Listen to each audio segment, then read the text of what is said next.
Hello students, I am Shweta Sharma again with my topic for today, electric field. So today we are going to talk about electric field. So till now you have got the basic idea about the Coulombic force, that the force of attraction or repulsion for charges is F equals to 1 by 4 pi epsilon 0 q1 q2 divided by r square. Here r is the distance between the 2 point charges. Now today we will be discussing about the electric field. So when we talk about electric field, basically it simply means what? So suppose if you consider a charge and then it will create a field around it, and in that field, suppose if we bring another charge. So here we are having two charges, one the source which will create an electric field, the other one the test charge which is going to experience either the force of attraction or the repulsion.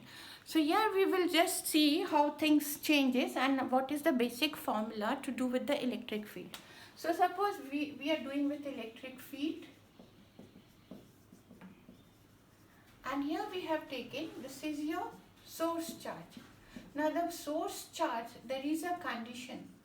The source charge magnitude should be extremely high. It should be large as compared to that of the test charge. So let us assume we have taken another charge. This is your test charge. And the value of test charge should be extremely small. The magnitude should be very small. Here Q0 should be very less than Q. That is the basic condition we have to consider. The magnitude should be very less. Then only it will be a test charge. So suppose if we keep, and they are at a distance r apart. Okay. So when we keep, so obviously both are positive or repulsive force can be seen acting. If we talk about this, it will experience a repulsive force in the upward direction, which formula is 1 by 4 pi epsilon 0 k q0 by r square. Here what we have taken, epsilon 0 is the permittivity of the free space already stated, and k is the dielectric constant. Again I'll just write it here. K is your dielectric constant. Means you have taken a medium, and in that medium epsilon is equals to epsilon 0 into k. K is also known as the relative permittivity. So according to the definition, it is the force experienced per unit test charge. It simply means that if I have to find out E, so E is equals to F by Q0. So force experienced per unit test charge. So here it is, if you divide the whole equation by Q0, you will be getting 1 by 4 pi epsilon 0 k, and here since Q0 is cancelled out, so Q by R square. And in the vector form you can easily write 1 by 4 pi epsilon 0 k.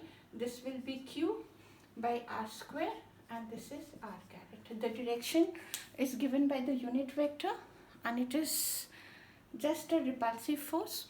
So yeah, this is what we have got the electric field. And further, the unit of the electric field, it is Newton per Coulomb. SI unit, if you have to see, is Newton per Coulomb. So we can write that as the electric field. So this is what we have found out the value, the formula, the basic formula we have done. It is for the point charge, but not necessary you get a point charge. You get some other type of charges. The charge distribution can be continuous. So if the charge distribution is continuous, then what you really find, things changes, that we cannot have this formula to work with. You have to take the help of calculus to get the electric field. So let us assume the charge distribution, continuous charge distribution we are talking about, continuous charge distribution, and basically it is of three different types. It can be one dimensional, it can be two dimensional, 2D, or it can be three dimensional, right? So what we have for the one dimensional, when for the one dimensional we have got a linear charge density. We call this as linear charge density, linear charge density. It is denoted by lambda, and this is dq by dl, or we can write dq is equals to lambda dl. So what is for the two-dimensional? For the two-dimensional, we have got the surface area. So this is in terms of the length. It is in terms of the surface area, and it is in terms of volume. Okay, so here it will be surface charge density,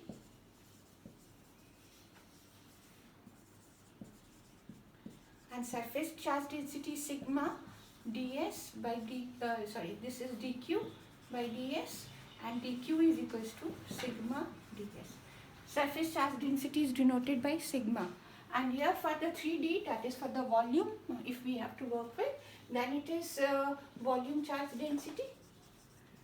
Volume charge density.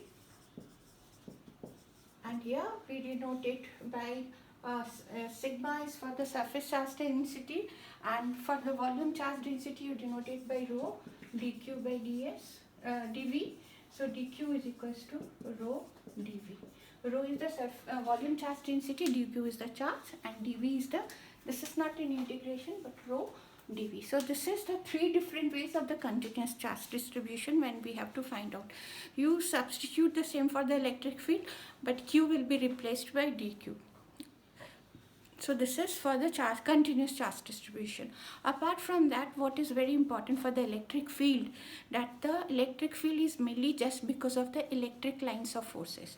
Now this electric lines of forces have got a very specific property, that if you consider a unit positive charge and if you trace its path, the way it is moving, it is just an imaginary line.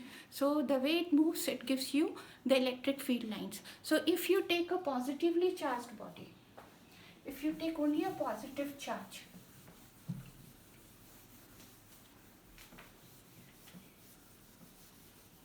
if you take a positive charge, then the lines of force will be outward. It will be outward. If you take a negative charge, it will be inward. If you take a positive and a negative charge, it starts from positive, ends into negative. Okay. And if you have taken a positive and positive, there is a force of repulsion. This is the reason there is a force of repulsion between the two, because the lines, the positive charge does not get attracted, it is rather repelled. So this is for the positive, the lines are outward, and it is for the negative, it is towards the negative, the lines of force is towards.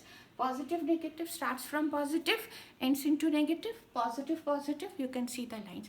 Apart from this electric lines of force, if you want to know the direction, you draw a tangent for the line, and then you get the direction.